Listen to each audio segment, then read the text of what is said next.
Hola hola les amis et bienvenue sur El Tarot de Malou. Dans cette vidéo, on va regarder ensemble vos énergies pour la semaine qui arrive, votre horoscope pour la semaine du 3 au 9 juin 2024. Mais avant qu'on regarde les horoscopes signe par signe comme à l'habitude, je voulais vous parler, c'est pour ça qu'il y a une introduction commune. Déjà, j'espère que vous allez bien. Moi, ça va mieux. Merci à toutes celles et ceux qui m'ont envoyé des mots, que ce soit en perso, par mail ou en commentaire. Si j'ai oublié de répondre, j'en suis vraiment désolée. Vous étiez vraiment très nombreux. Merci infiniment. Ça va beaucoup mieux. Je voulais vous annoncer le lancement d'un nouveau projet qui me tient à cœur. Ça faisait un moment que je tournais autour du pot et en fait, j'ai eu la chance de rencontrer des gens incroyables qui m'ont aidé à déjà à aller mieux, c'est important de le dire, mais qui m'ont aussi aidé à brancher les prises, à raccrocher les wagons. Et c'est pour cette raison que, vous l'avez peut-être vu passer, il y a une nouvelle chaîne qui a vu le jour, une chaîne secondaire, La Spiritualité pour tous avec Marie-Louise. Marie-Louise, c'est moi, mon nom de jeune fille, c'est moi. Bref, rassurez-vous, le tarot de Malou persiste, il est là, il reste, on continue les guidances quotidiennes, on continue les guidances hebdomadaires, on continue les live questions-réponses, on continue les méditations, on continue tout, nonobstant, ça va faire plaisir à Catherine, nonobstant, cependant, on va basculer les interviews sur la chaîne secondaire, La Spiritualité pour tous avec Marie-Louise. J'ai envie de créer un espace safe, un espace dans lequel on parle de spiritualité sans jugement. Je me laisse le droit aussi de trier entre guillemets les gens que j'invite. Sous couvert quand même que je suis pas responsable de tout, mais j'essaie de faire attention pour vous présenter des gens bienveillants, des gens qui vous veulent du bien et des gens qui sont comme moi dans le partage. Je vous mets le lien sous la vidéo dans la description. D'ailleurs, il y a un petit cadeau pour vous. Il y a une vidéo sur la chaîne, il y en a une seule pour l'instant. La première interview va très très vite arriver, rassurez-vous. Mais pour l'instant, il y a une vidéo qui vous présente le concept de la chaîne et il y a un jeu concours dedans. Donc, allez regarder. Je vous dis déjà ce que vous pouvez gagner. C'est une guidance de 30 minutes avec moi. Donc, allez checker. Participez au jeu concours si ça vous intéresse. Abonnez-vous à la chaîne, ne serait-ce que pour me soutenir dans ce projet. Et croyez-moi, là, j'ai fait la liste des gens qui vont venir. J'ai une vingtaine de personnes en attente, mais c'est pépites, des gens incroyables, des gens bienveillants, des gens qui sont dans le cœur, des gens que j'ai rencontrés, des gens que je n'ai pas rencontrés. C'est vraiment une magnifique harmonie et ça va être génialissime. Je suis hyper heureuse de me lancer là-dedans. Mais encore une fois, rassurez-vous, le tarot de Malou reste. Du coup, j'ai fini ma petite parenthèse. On va continuer d'introduire les tirages et on se retrouve tout de suite après avec votre signe. Mais comme toujours, je vous le redis, ce sont des guidances générales. Ne prenez que ce qui vibre avec vous, ce qui résonne, ce qui vous appelle, ce qui vous fait du bien, ce qui vous anime.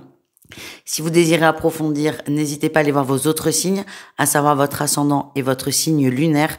Le signe lunaire est très intéressant pour tout ce qui est émotionnel et sentimental. Si vous ne le connaissez pas, vous allez dans votre moteur de recherche habituel, vous tapez calcul signe lunaire. C'est assez simple, c'est assez élémentaire. Si malheureusement vous n'avez pas toutes les infos pour le calculer, c'est pas grave, vous passez votre tour et vous restez sur votre signe solaire, votre signe principal et votre ascendant. Si après tout ça, vous avez besoin d'aller encore plus loin, d'approfondir, on se retrouve sur mon site letarodemalou.com pour une guidance personnalisée et vous pouvez aussi participer au jeu concours pour une guidance de 30 minutes sur l'autre chaîne. Encore une fois, je vous mets tous les liens sous la vidéo et on se retrouve tout de suite avec votre signe. Les béliers, c'est parti pour votre guidance. Exceptionnellement, j'ai tout tiré d'avance. Et s'il y a besoin de faire des petits raccords, évidemment, je sors un jeu et on complète. On y va. Énergie principale de la semaine, ça va bousculer les amis. On a la tour sur le roi de coupe. Votre sérénité va être mise à mal. Votre sérénité va être vraiment chamboulée. Vous imaginez un jeu de quilles. Les quilles toutes droites, c'est votre sérénité. Et là, on a quelqu'un qui fout tout par terre. Vous allez vraiment être remué. Je ne veux pas vous faire peur. C'est pas du tout mon but. Mais pour parler de moi, la dernière fois que j'ai eu la tour en tirage, j'ai fini aux urgences avec un doigt dans ma cuisse et une opération assez bizarre, bizarre, bousculante pour moi. Donc, je veux pas vous faire peur, juste attention, vous risquez d'être chamboulé, vos émotions dans tous les sens, d'être un peu perdu et d'être un peu paumé. Il y a quelque chose de soudain, d'assez brutal qui risque vraiment de mettre à mal votre côté zen, votre côté Bouddha. Tiens, j'en ai un qui est juste là. C'est un petit Bouddha qu'on m'a offert, il est trop mignon. Bref, fin de la digression. Attention, soyez prêts. En atout, vous êtes assez ancré, vous êtes assez entouré, vous êtes assez stable. Hein. La 4 de bâton parle de stabilité. Moi, je vois cette carte comme les 4 murs d'une maison. Donc, même si on va essayer de façon consciente ou inconsciente d'ailleurs de vous déstabiliser, comme tout est très stable, les murs sont en briques, les murs sont bien bâtis, sont sur de bonnes fondations, ça devrait le faire. Juste attention à pas trop en prendre plein la figure, les amis. Le défi, le challenge, on a la 9 de denier. Je vous sens bien, les béliers. En fait, je vous sens bien. Et le problème, peut-être, c'est que selon certains d'entre vous, il faut absolument être heureux tout le temps. Et du coup, là, ces chamboulements, vous n'allez pas les accepter. Ça va vous perturber. Vous êtes fixé des objectifs de bien-être qui sont pas forcément hauts, mais qui sont constants. Et dans votre vibration, vous devez toujours être bien. Et ça vous empêche finalement d'accepter les remous. Et c'est peut-être là le petit souci, c'est que ça va vous empêcher d'accepter ces changements, ces bousculades, et ça va surtout faire que vous allez vous culpabiliser peut-être, faire encore plus de choses dans le bien-être pour aller mieux. Mais comme les énergies vont pas dans ce sens, ça va pas fonctionner, ça va vous gonfler et on risque de rentrer dans un cercle vicieux. Attention aussi aux excès. Occupez-vous de vous, oui. Ne mettez pas la barre trop haute, s'il vous plaît, parce que ça, vous allez remuer en fait le couteau dans la plaie et c'est pas forcément la meilleure des solutions. La réussite, on a quand même le cavalier d'épée. Vous êtes en recherche de vérité. Selon moi, il y a des choses qui vont éclater au grand jour sur cette semaine, des mots, des situations qui est un peu loufoques, un peu mi-figue, mi-raisin. Faut que j'arrête avec mes expressions, moi, mais bref, des choses qui n'étaient pas claires le deviennent.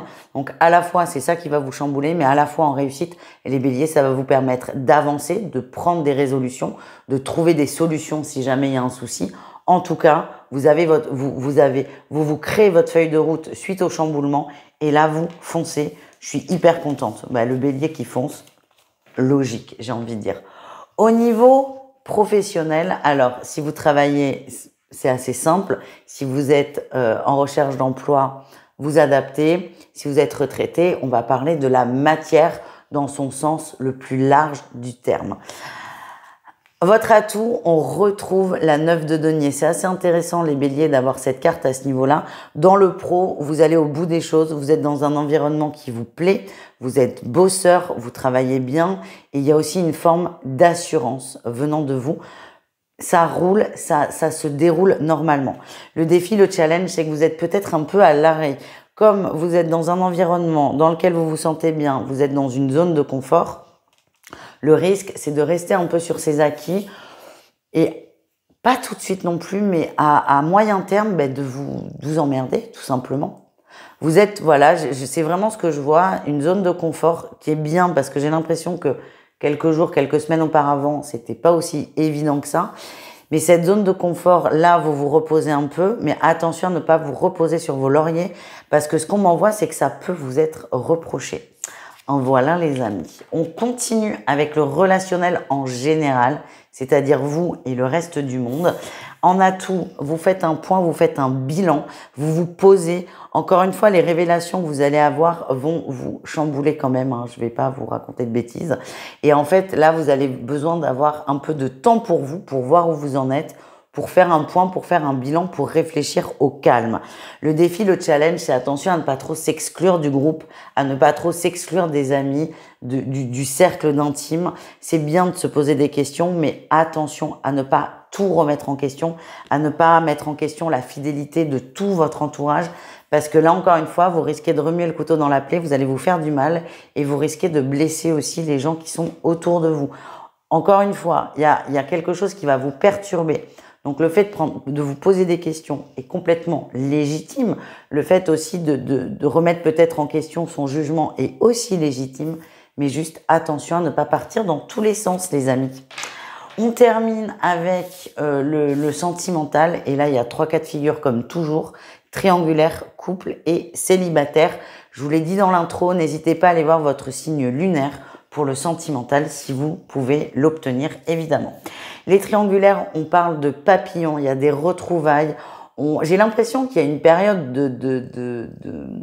pas forcément de silence, mais c'était un peu mou, un peu stable, enfin stable, mais stable dans le moyen bas, quoi. C'était un peu... C'était pas dingo, quoi, pour ne pas dire ennuyeux. Et là, en fait, on retrouve un peu son autre, on retrouve une énergie de drague, de plaisir et de partage, et ça vous fait beaucoup de bien. On ravive un peu la flamme de la relation. Dans les couples, on a le féminin et le masque. On a une féminine qui est pas en forme, qui est pas au top. Ça peut être vous, ça peut être votre autre. Évidemment, c'est interchangeable dans le sentimental. Ce que j'ai, c'est qu'on a une féminine qui se blinde, qui se cache. Essayez de gratter, ne vous arrêtez pas aux premières choses que vous allez voir. J'ai l'impression qu'on a quelqu'un qui peut être agressif, un peu sur la défensive aussi. Ça n'est pas contre vous. Cette personne cache une souffrance plutôt que de vous agacer parce que vous vous faites renvoyer bouler. Et ça, encore une fois, c'est légitime. Essayez peut-être de creuser. C'est une personne qui vous aime, que vous aimez. Et cette personne a besoin d'aide. Voilà le message. On termine avec les célibataires. On a la consultante et le break. Donc, vous ressortez que vous soyez une féminine ou un masculin. Il n'y a pas de souci. Vous décidez de faire un break dans les recherches. Alors, vous n'êtes pas à vous dire l'amour, c'est pas pour moi. Non, non, pas du tout. C'est juste que là, vous êtes un peu blasé, un peu déçu. C'est comme si vous aviez passé beaucoup de temps, par exemple, sur les applis de rencontre ou en conversation avec une personne. Là, il y a une déception qui fait que là, vous vous dites, bon, allez, on va faire une petite pause et on l'a tous fait. Hein, Tinder à fond et puis on dit allez je le supprime, rassurez-vous vous le remettrez 10 jours après. Là vous êtes dans la vibration de j'arrête, ça me gonfle, je m'y retrouve pas, je fais une petite pause comme j'aime à dire, un petit break dans le rush et je me recentre sur moi. C'est pas méchant, bien au contraire, vous cherchez la paix, vous cherchez le calme et vous allez le mettre en place. Voilà les amis, merci d'avoir regardé cette vidéo, je vous fais des gros bisous. Abonnez-vous évidemment à la chaîne secondaire, à la chaîne principale si ça n'est pas déjà fait. Et on se retrouve très très vite pour de nouvelles aventures. Mouah, bisous les béliers.